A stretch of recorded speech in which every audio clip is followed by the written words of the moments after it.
afternoon, folks. Welcome back to the channel. I got a strange one, or a bizarre one to do today. So hello, folks. So let's take a look at an updated position, I suppose, on the insulation on the van. But first of all, I got to show you something, right? Because this is amazing, right? You're really not going to believe this, right? Okay, here's the build-up. Because this is awesome content, right? After 5 months of like snow, ice, snow, ice, snow, ice, and snow and ice, and more snow and ice. Take a look at this, eh? Look at this. Come on, folks. Come on. Look at this. It's sunny. Look, the big yellow thing is up in the sky up there. That's amazing. That's awesome. After 5 months, we get to see it, and it's dry and everything. That's awesome. So, I'm a happy guy today. It's nice and sunny.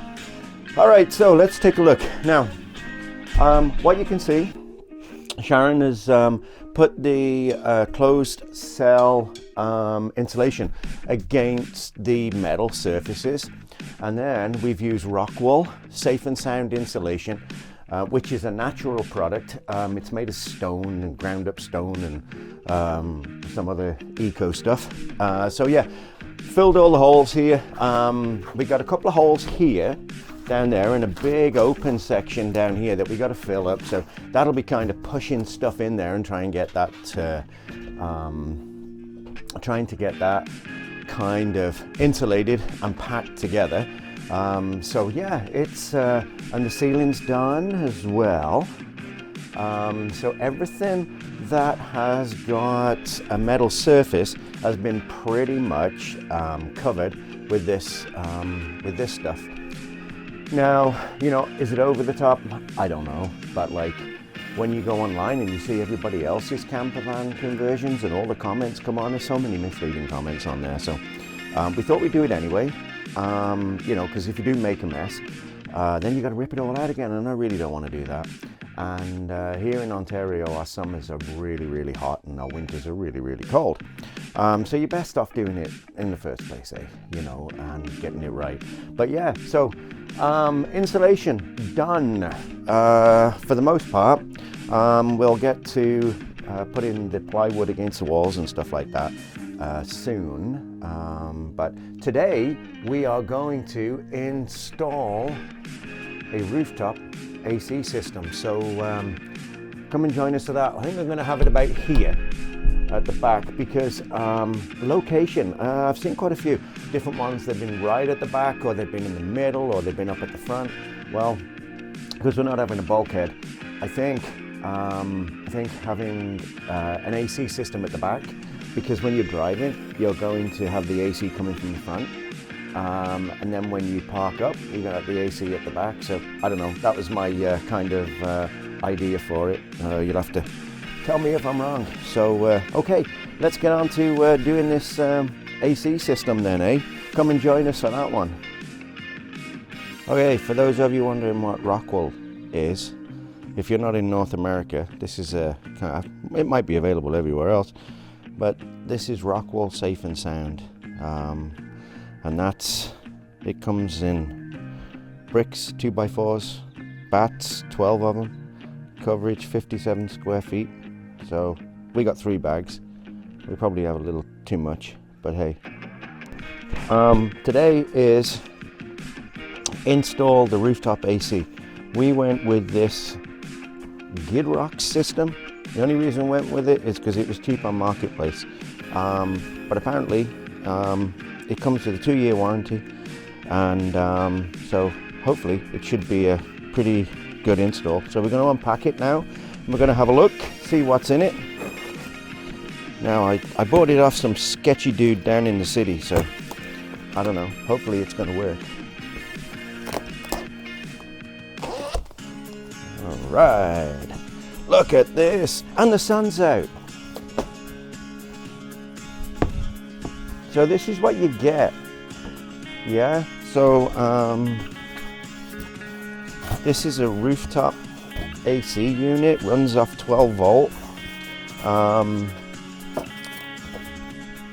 We have to cut a hole in the roof to get it on. Now I'm hoping all the things are in there that we're going to need. There seems to be a box underneath, so let's get it out and have a look.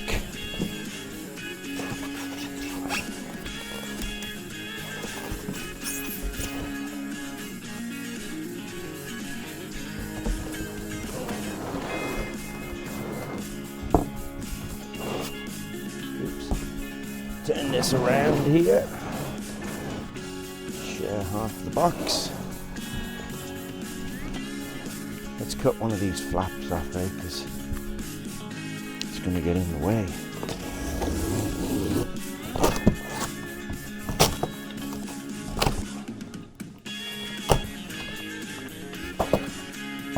All right.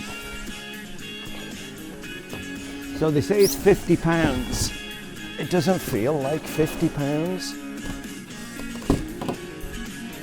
So, and this is the equipment that you get with it. We'll have a look at that in a minute.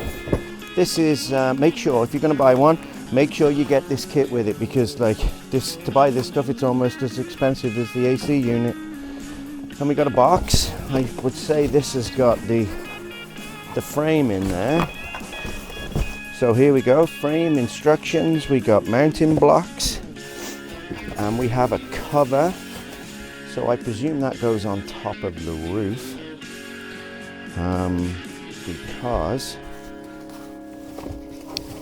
this will be the underside that mounts on. And we got plugs on there too, so that's going to go in there. Seems pretty straightforward. Remote, got a remote too.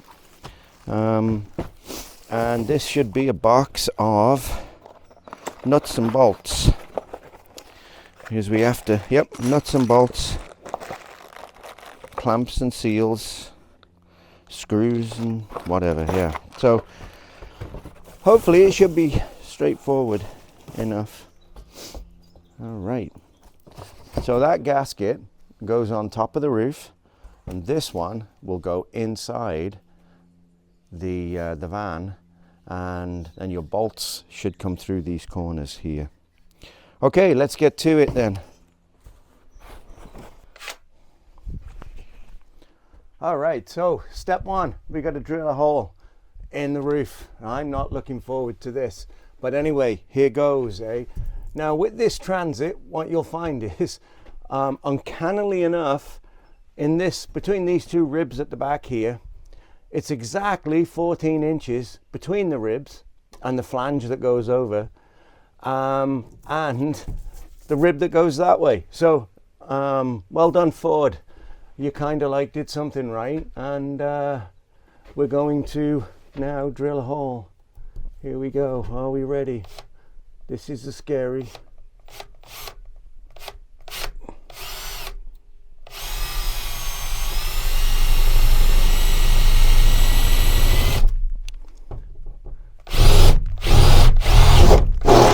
Hole number one.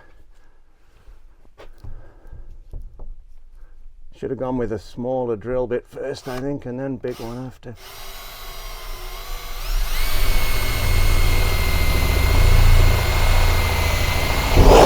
Hole number two.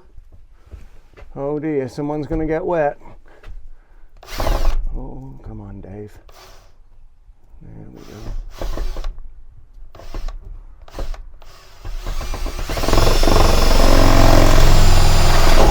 Hole number three. Make sure you wear some safety glasses too.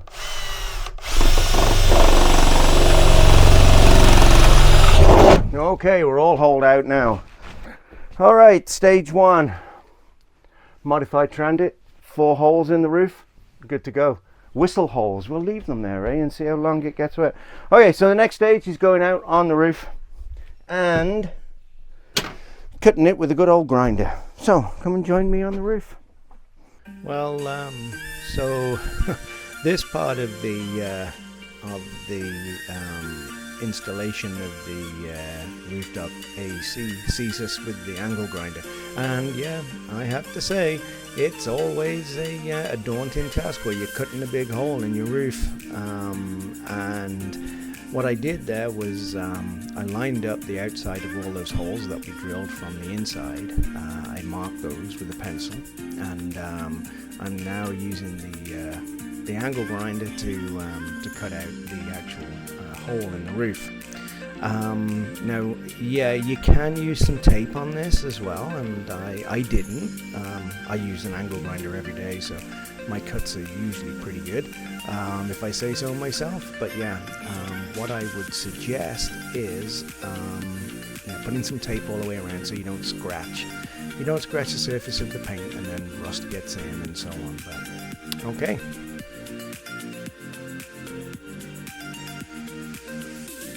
So here you see me actually on top of the roof, and what I'm doing here is I'm putting a little bit of rooftop sealer around that gasket, and I think the manual tells you to do that, and I think it will help with the van moving down the highway, and you've got driving rain and so on.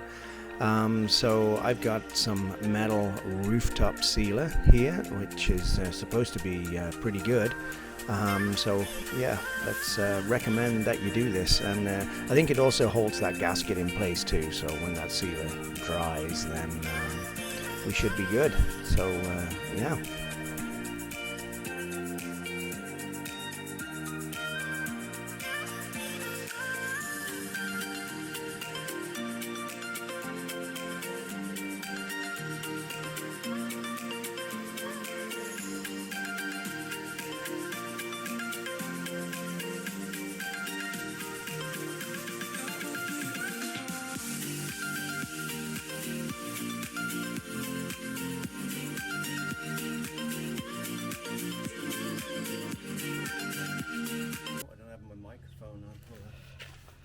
So now we got to put the unit on the roof. Don't try this at home.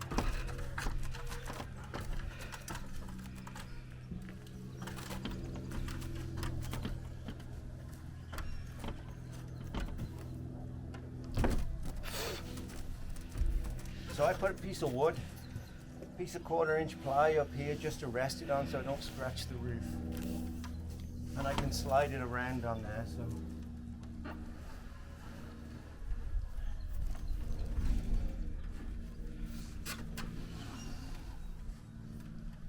Okay, with it kind of at the back now, I should be able to rotate it and get it in the hole, and everything should be good. All right, see you up top.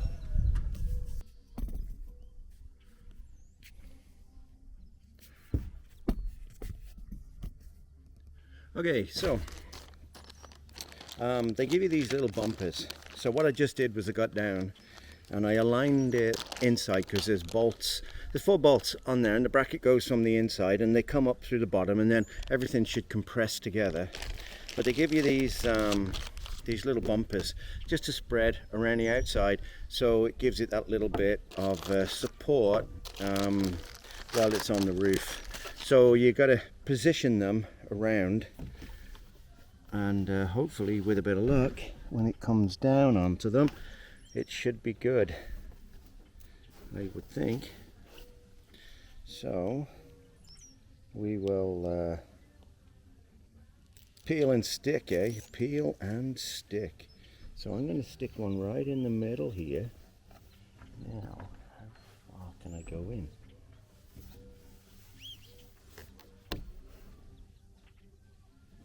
Pop one right there.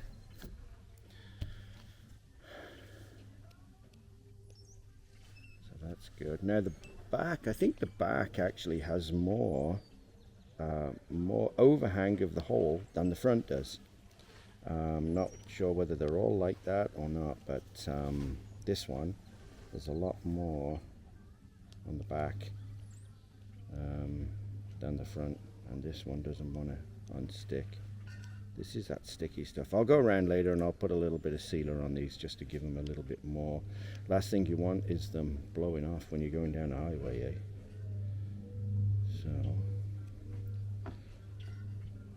So let's try another one. Don't like that one. That one didn't want to go. Here we go. We have another one. All right, so there's a drain hole. Make sure you don't block your drain hole too. I'm going to put that one under there. Gives it a little bit more. Now, I got a fair gap there, eh? Quite a fair gap. Now, I'm hoping that when I draw it down with the bolts, it should pull that and compress all of these down, and we'll get to see what our disaster will look like, I suppose. But at least nice and sunny today. Oh, these are awful. These are awful.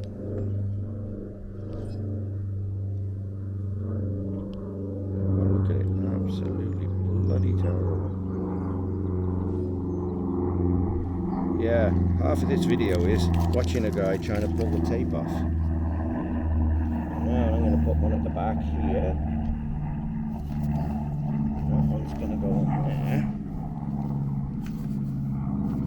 Now, I don't quite like that, so I'm going to pop a bit of this stuff, just to give it a bit of sealing. Now, I'm not going to be able to get all the way around, but I think just enough to stop them from moving will be ideal, I think.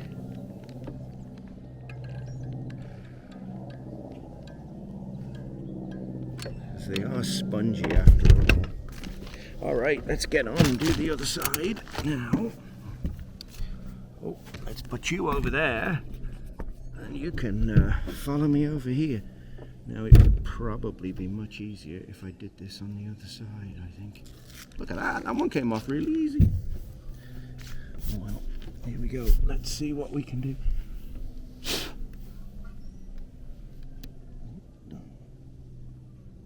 There. Okay, that one's on. Perhaps I should have moved the ladder and done it on the other side, but hey, that would take thinking and planning, and I'm a bit void of that today.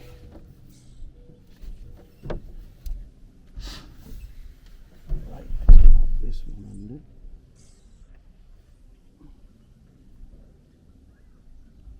Oh, right, that one's down. Oh.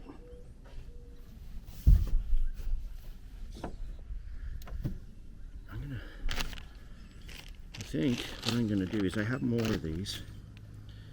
So I think I'm going to, instead of putting one on the side there, I'm going to put one at the back.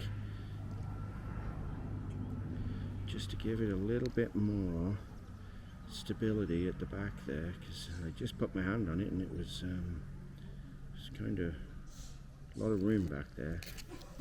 So let's just, oh no, I think I'll put it over there. I don't have the room, it's quite close.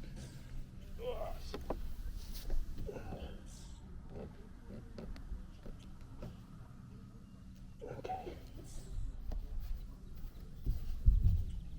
All right. Okay.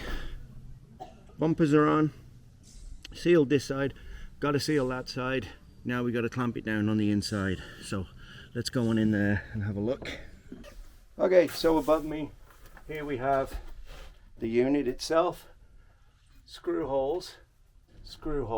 I can still move it around, which is good. Bumpers up there. So now we got to route the power cable before we put the bracket on to clamp it down. So let's do that. A 19-foot power cable. It's got a fuse in it. Make sure you put that fuse down by the battery side so it's easily accessible. If you put it up here, then you got to undo everything, take it all out and do that. So, and it's all shielded too. It's rather a big, thick, heavy cable. And we're going to attach that along here. So what we want to do is we've got to get the bolts. This is where the magic box of bolts comes in. So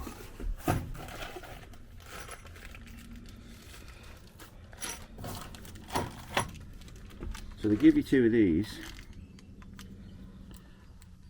to connect the cables together.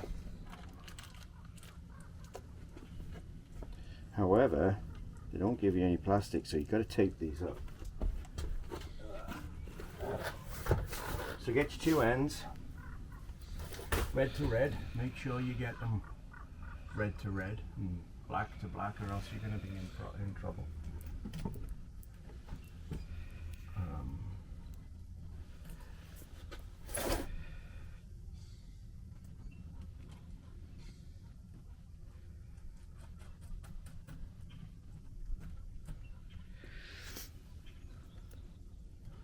Okay, we'll tighten those up in a minute and we'll cover them, put some electrician's tape on it, and Bob's your uncle.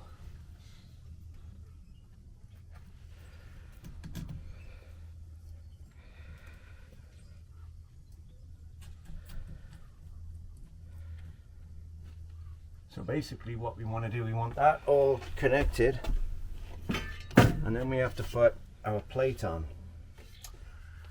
Now, that's going to come out through here somewhere.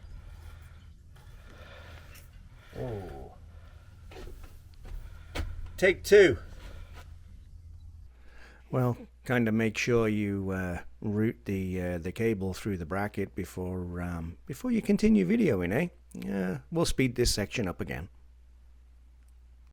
Oh, so I suppose it doesn't really matter. All right, so now we got the connections tightened up. We have them insulated with some electrician's tape, and now we're going to bolt the whole thing down now. So we're going to get our big bolts. They give you two sets of bolts, and these are kind of funky because they screw in. Screw in, I hear you say. Two threads. So the short side goes in to here. So let's speed this up a little bit while we're tightening up these bolts, and we'll move on.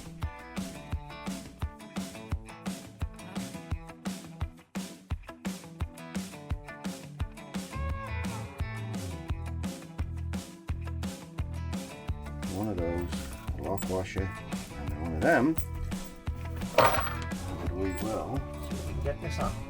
Alrighty then, now that's going to come that way. This lot I'm going to put through this big hole in the middle. I think I am anyway. So let's go through there. I'm going to get that on there.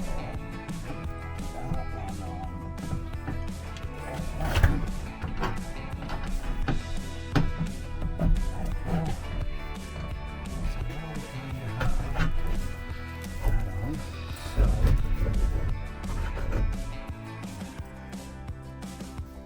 Actually, what I'm going to do, what might be easier to do, just to keep it on, is do two at a time, put a nut on, and put a nut on.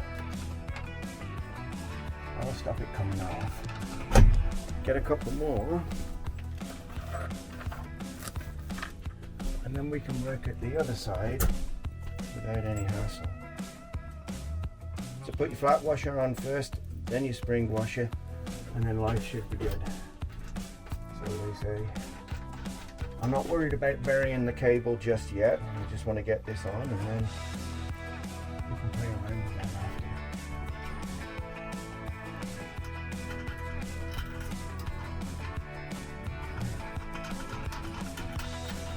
Now I've got two on, so we should be able to repeat the process with the other one. Should be good. So we're going to take this one off. On our washer and our lock washer.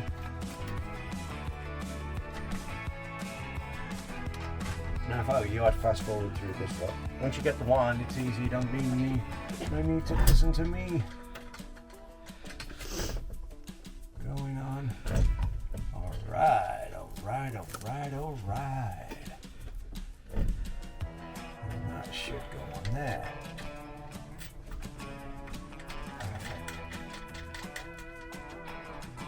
All right. So I'm going to torque those down now, and that should pull everything up. Now they say 5 pounds of pressure on these, so I'm going to give it a little bit more, make it a little more snug. Make sure it's not going anywhere. So let me just go, and I will come back with the socket. So if you're going to do this, you want a deep socket, and all I'm doing is I'm just going to pick up the slack on these threads, and then I'll finish it off later with a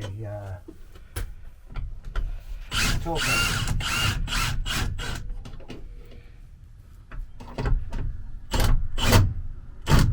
That's about as much distance as I got on that one. And make sure you're careful not to pinch the wires, I've got all of my other cables, which are good. Alright, we're starting to pull that down now. I can see it coming. Alright, now. Okay, so now let's just see if I've got a bit more.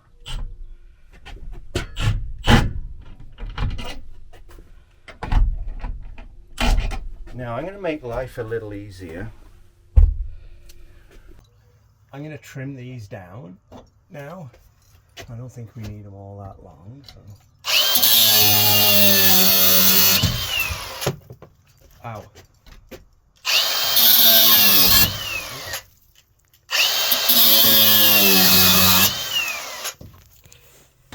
It's another one.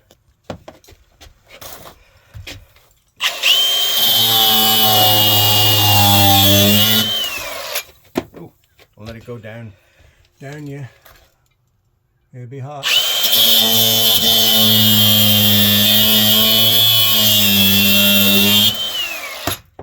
All right, so now we got a little more room that we can use that.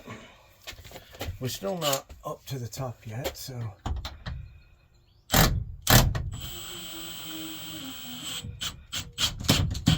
All right, that's tight now. Well, kind of finger tight. Okay.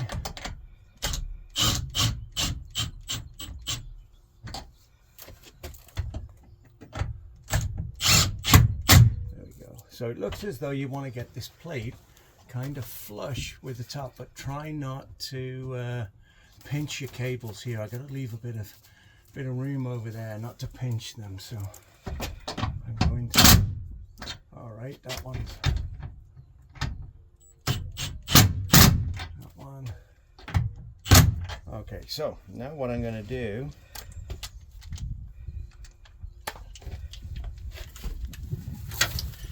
Torque wrench,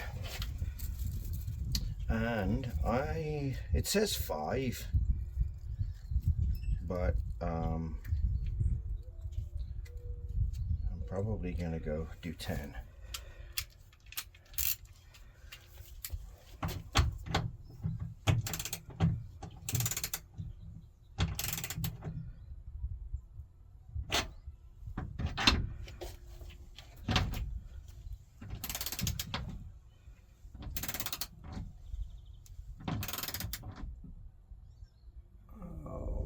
Okay, click.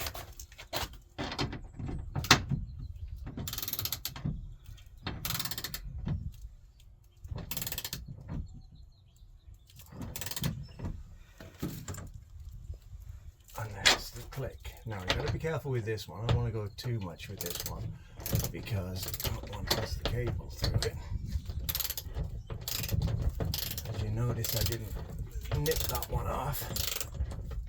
Hopefully with a bit of luck this will take up the slack.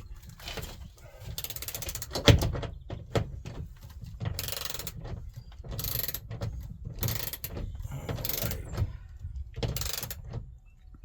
And there we go.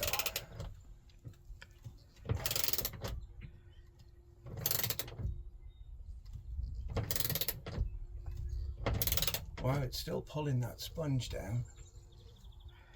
And that's it.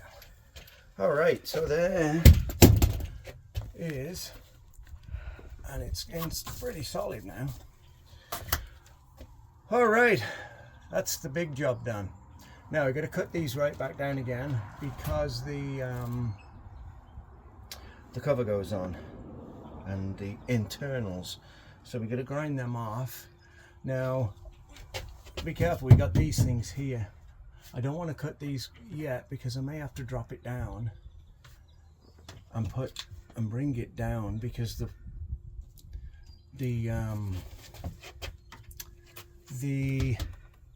wood's going to come down here.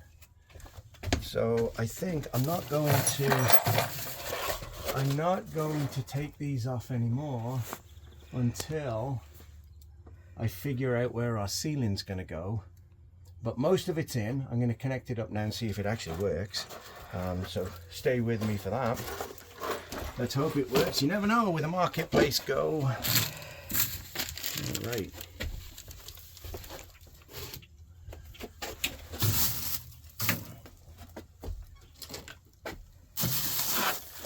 So this is your internal, and you have a little board on the inside. You've got to plug everything in the little board now. We have the air tabs here that open up, and you can position the air anywhere. They do turn around. So we're going to try that now. Okay, so let's give it a go. Now we have a bunch out in here. We're going to find that they all have covers on, which is so that one there, I think it's going to go on there. That's a single, so that will go in that way.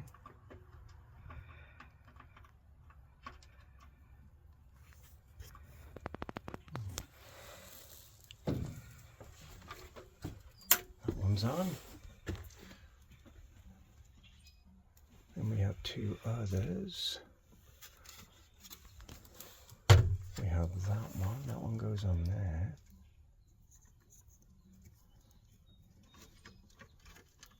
That one goes on there. That's got a fuse in it. Then we have two here. Now which one goes where? There's one in the, oh, what does that one go in the back there? What do you think? Oh, I see that goes up there. So we can leave it in like that for now. Oh, that's going to work out pretty good actually.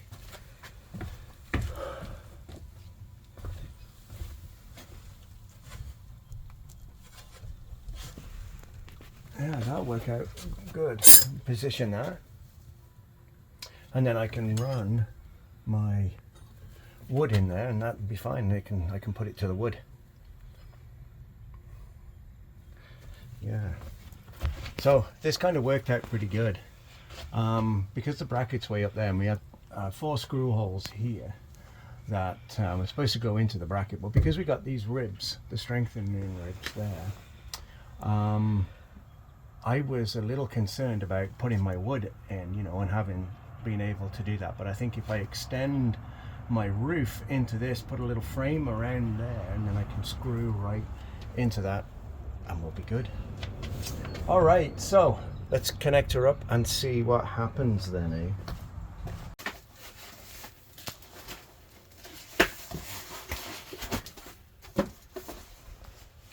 Okay, so we're going to try it, wire it up and test it. So what we got here is 2 lithium 100 amp hour batteries. And what we're going to do with these is, and we'll get some more later on, but we don't really know what our power needs are going to be. But apparently this will run for 8 hours on one of these. No, 6 hours on one of these, sorry. So I got 2 just to be on the safe side. And what we're going to do with these is we're going to run these parallel. Now, what we're going to do is to run them parallel, we're going to connect black to black and red to red with these two cables here. So take my covers off.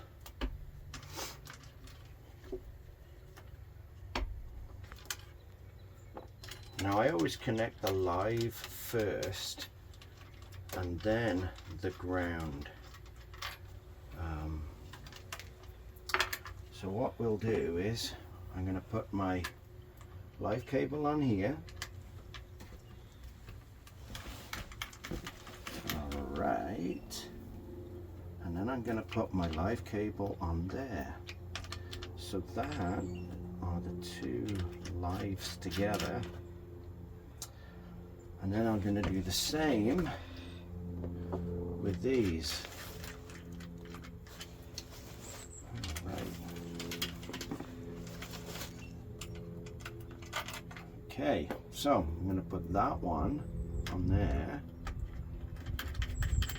Now these batteries are Bluetooth, so you can connect, you can download an app that comes with them, and then you can monitor the batteries that way, unless you have a Bluetooth monitor. I'm not going to screw that all the way. Now, so we've got our batteries, they're set up in parallel, which means what I'm getting is I'm getting 200 amp hours and I'm still at 12 volt. But with 12 volt, we've got to maintain the thickness of the cable, eh? Now, so what we're going to do is, if I connect these to this battery, then I'm going to be using more life out of this battery than this one. So this one will wear out quicker. So in order to relinquish that, what we're going to do is we're going to put positive on the one, negative on the other, and then the power should draw from both of them at the same time. So I'm going to connect this one. Now I'm just testing it. I'm going to put it through a fuse box and so on. So this is just for testing purposes, just to make sure that it works. So we're going to pop that in there, because everything's finger tight. You'll be telling me use something to tighten that up, man. All right, so I got my positive on here, and now I'm going to run my negative over here. Now these are all going to be hidden in a battery storage compartment, so I'm not, whoa, look at that, it already came on.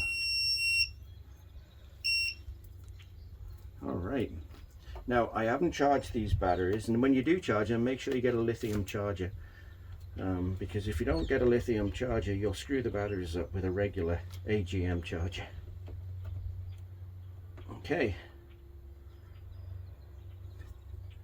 so that's my parallel, that's my system draining both batteries at the same time. Okay, and now hopefully with a bit of luck we should be able to check this. It may not run for very long, but we'll see how it goes. I heard beeping, so we definitely had power. So let's take a look. Put this in here. Everything comes wrapped up, eh? Wrapped up.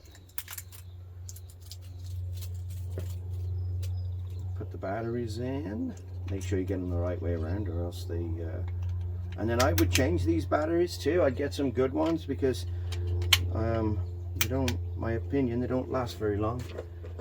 Okay, so all right,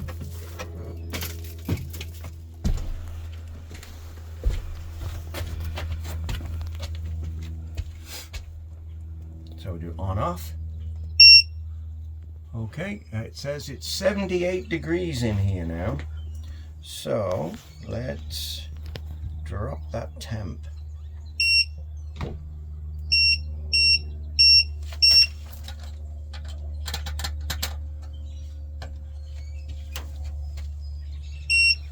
And we got air coming through.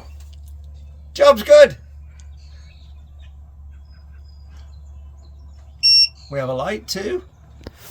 That's good. So if you get up in the middle of the night, you got to go pee, just turn the light on. And now you can probably hear the fan coming on now.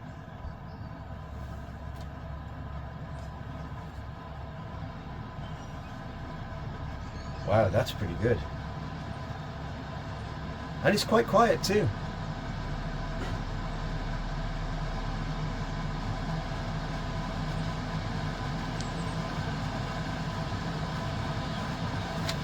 And that fan's going pretty well. That would cool this place down pretty quick.